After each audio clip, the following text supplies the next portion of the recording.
To'lim kapsiz edi. Har qitim maktabdan uyga qaytganimda eshikni nayt qo'pollik bilan qaqib. Dada eshiknachi, dada eshiknachi, dada eshiknachi. Nima keldingizmi? Chiring. Dada meni nesa qattiqimchi. Ha?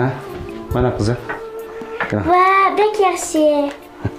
Topshiriqingiz ishlan bola.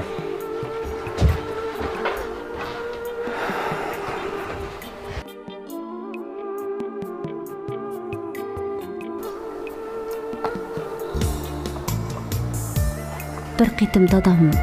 Qizim. Ha, dada.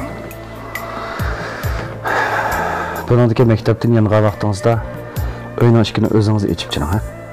Ayni vaqtda dadamning nima uchun bundaq deganligini anqiramay qolgan edi. Keyin bilsam, saboqdishimning dadasi bir qitimli qatnash vaqasida vafot bo'pti. Shuningdan keyin saboqdishim va opasi yolg'iz turmush kechirib kelibdi. Dada eshiknachi.